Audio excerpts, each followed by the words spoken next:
Now, Tshifhiwa Matodzi, former board chairperson of the now defunct VBS Mutual Bank, has confessed to using his family to channel funds and receive irregular benefits for self-enrichment. He filed the confession as part of a plea deal with the prosecution, which saw him receive an effective 15-year jail sentence in the Pretoria High Court. Sunday Times journalist Phathu Luvhengo joins us with details of how Matodzi plundered the bank. Thank you so much for your time. Looking at this, was Matodzi the ultimate bad actor and link to all this corruption that happened at VBS Bank? No, from his witness statement that was linked last week.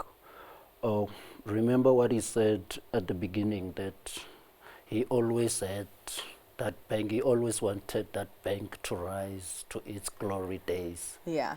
So he always wanted to help the bank to be the best in the country. That's according to his version, from when he was still a student at the University of Johannesburg, then when it was Rao. So it's amazing how someone who was always passionate about that bank, who wanted the best thing for that bank, to go and destroy it. Actually, so because the actions are just not matching with the words.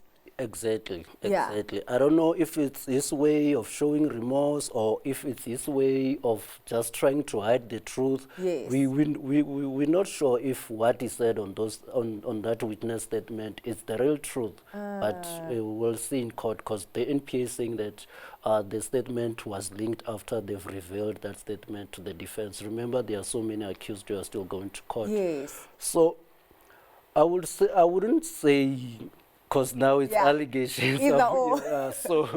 But it seems like he is the mastermind, given that he's been sentenced to effective 15 years in prison. Yes. Remember, it was over 400 years, but because the sentences are running concurrently, then he has to serve 15 years in prison. But it seems like he planned all these things from the beginning. Remember, we have very investment that came through.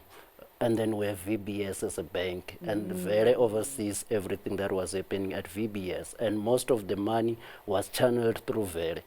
The most painful story is the story of his mother. Let's actually talk about that, because then what happens to his family members? I understand that it's his mother and there's a brother and two sisters. Yes, and two sisters. What actually happens to them right now? So, for now, we're not sure where are they, what is happening, because that's what I'm trying to find out. Yeah. But his mother, she's 74-year-old now. Yeah. So with this colorful story at the beginning of the witness statement, he worked for his parents. They had a small dealership in Toyando. He worked there. Yes. And then he had this small business of selling bags. I think, what's this? Paper bags. Yes, yes. So when his business was making profits, then they opened an account for him while he was in high school at VBS Mutual Bank. Okay. So now there's this character at the bank. It's called Philip Chirilo. Yes. So there's this manager at the bank, and then you take your mother, your family members, whenever they need any assistance at the bank, they must directly go to that guy only. That is on its own, it's very fishy. And then the mother has two accounts, business and personal accounts. And then she had trust and some business deal. She owns some businesses, because she had Africa Sana, Shimbalando Trust, Masindi Resort. But according to his version, she didn't have control of all those things that she had. But through Vere, he managed to approve overdraft of like this Shimbalando Trust had like 14 million overdraft, like 7 million rand of loans and 7 million rand of overdraft. So, and he's claiming she didn't know about that. The same goes to his brother. Yes. Takarani. Because there was this slash fund, this account that he used for his personal expenses. Yes. He was the sole director of that company, but apparently he stayed there for like a month. and then before they appointed someone else. So there was this another sister of his. He said he paid almost 360,000 to her sister for her sister's school fees and other personal expenses. Yeah. So basically, when you look at that witness statement, Yeah. he is exonerating his family, including his ex-wife. Because remember, one of his companies, his ex-wife was appointed as the CEO in 2017. But in 2018, they divorced. So I don't know, was that coincidence? Okay. Oh, there seem to be just a lot of nuances to the story. I want to go back because you said that, you could have gotten over 100 years, but now it's down to 15. And there's a plea deal there. And we were talking about, whether he's feeling remorseful or not. We don't quite know at this point. But just talk to me about his willingness to cooperate with law enforcement up until this point. No, apparently this is the worst of the worst. Like when we talk about the fall from grace, yes, yes, this is what happened to him. Apparently he ran out of funds, he didn't have anywhere to go, then he was forced into that plea. I don't know if you know a story about his lawyer. That tricked him. Yes, that apparently tricked him to go to London. Exactly, and then he was the lawyer asked him to sign his assets. So when you look at how his lawyer tricked him, and this lawyer that we're talking about is apparently involved with another banker somewhere in Europe.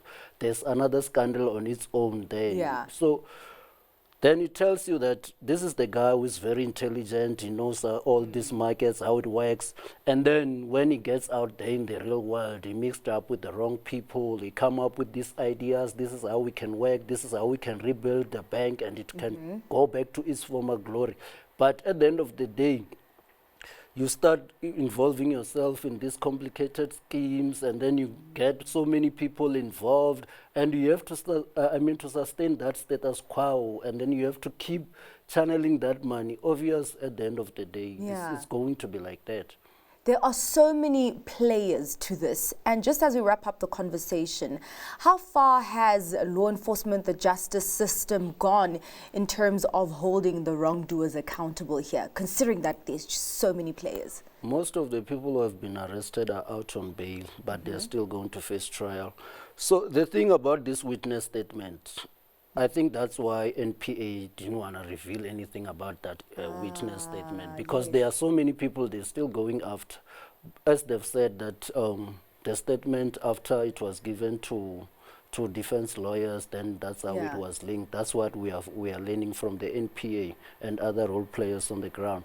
But the thing is, maybe, as they always say, that wheels of justice turn slowly, but eventually they will turn. Because there are so many characters there. Yes. There's Mazonga there. There are so many characters. And if you go back to Advocate Termuta's report, that witness statement just confirmed most of the things that Advocate Termuta said in his report. Remember, even in his report, the king, the Bavenda king, Tony Mpepura Maburana, was also implicated to show how big that scandal was, how many people were involved. We talk about the former mayor of Vembe district. Those were the big guns in local area there, and then they were involved. But we'll see how it goes. But it is indeed a long web of crime and corruption. Of course, we'll continue to follow up on this story and also read your articles there on Sunday Times. Thank you so much for your time, Phathu. That was Phathu Luvhengo, journalist at Sunday Times.